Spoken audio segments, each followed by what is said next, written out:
Make no mistake, our coalition team is having a profound effect on the enemy. Our coalition airstrikes are the most precise and disciplined in the history of aerial warfare.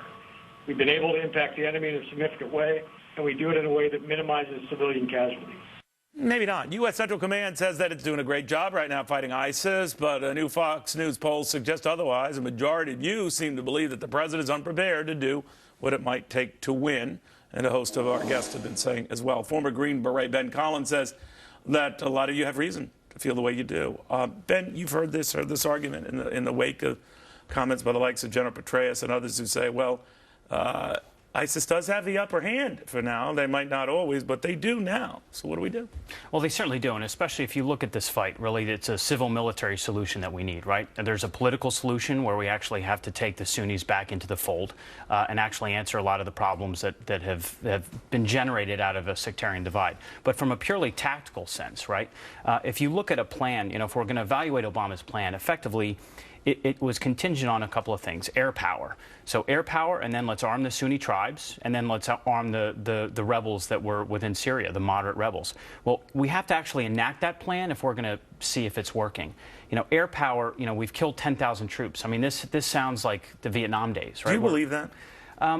To be honest, I do. Really? I do, but to me, that 10,000 number... Because that struck me as like a John Lovitz type deal. Yeah, 10,000, that's a ticket. I think it just out of the blue, and they didn't verify it, but... Well, and to be honest, if you're accepting face value, so July. And to be honest, I think it might even be more than 10,000, okay. right? But what does that mean, right? They recruit that many every week. Exactly, right? So body count means absolutely nothing to me. Listening to the general talk, we have the most precise Air Force. Yes, that's true. But this enemy has been very intelligent in that they've gone into these cities and they've wrapped their arms around the civilian populace. And if you're going to actually have an effective air strategy, right, comparing this to the Iraq one, well, we had to have boots on the ground and we had to have those tactical air controllers. How many boots, though? Is the Lindsey Graham 10,000? Is it more or what? Well, for those 10,000, you're really talking about 1,800 or so actual combat troops. You say more needed. And personally, well, I think it depends on the type of troop. If we have special operations troops that can actually work with those Sunni tribes and those fighters that they had built years of a relationship with, they can use the technology and their expertise to call in close air. And look, Neil, the reality is this military right now is about as sharp of a knife edge as it has been since the end of World War II. And my fear is if we're not actually going to use the military that paid some severely high prices to learn lessons that we forgot in the 50s and the 60s and the 70s and certainly the 80s, then we're looking at a time where probably 20 years from now, I could be looking at my son getting on an aircraft going to some of these same battlefields. But do you ever get a sense then that by that definition, Iraq is going to be like another Vietnam? It's a matter of time, weeks, months, years maybe, that the helicopters are getting out of Baghdad. Certainly. I mean, at this point, I just think we're measuring the size of the casket, to be perfectly honest with you. I mean, I don't think we've shown that we don't have the political will. But haven't the Iraqi soldiers shown that they don't have the military will? Now, I'm not saying across the board. I don't want to disparage them all.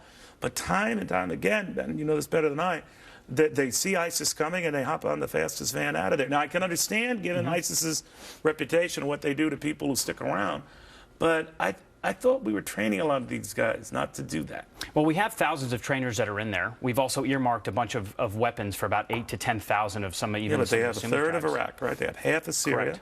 And a smattering of other countries in the region. Yeah, but so when you drive out that gate, there is a incredible feeling of this profound physical power when I drive out that gate, and I know that I've got jets, I've got Apache gunships or A-10s, which are a fantastic close air support platform, and I also have medevac capabilities. So if my guys get shot or some of the other soldiers get shot, we know that the full force of the American, superpower capability that we have is going to be brought to bear to help us. They don't have that anymore. So the second we left, these guys just lost the absolute confidence to go out onto that battlefield on their own. It takes years. I mean, we're talking. But weren't we doing that help for years? We certainly were. Yeah. But these guys got used to that, and they don't have that inherent capability, and they're certainly not there on their own volition. So play it out then, the way this goes, and given the appetite for more American involvement, which doesn't seem to be there, what happens? Well, to be honest, I think what we're going to see is a divided Middle East. So I think that the map is going to change in ways that is going to fall under a more sectarian divide, because we can certainly push these guys out of Iraq, but we're going to be pushing them into Syria. And if we don't have a solution, or if we don't have the will to go after them in Syria because we don't want to upset Assad, because we don't want to upset the Ayatollah in Iran for the nuclear deal, well, then I think honestly we're kind of just deciding how quickly this thing is going to circle the drain, to be perfectly honest. Incredible. Ben, thank you, and thank you more for your service. Oh, thank you. You're very modest about that service, but pretty incredible. In the meantime, what did Hillary Clinton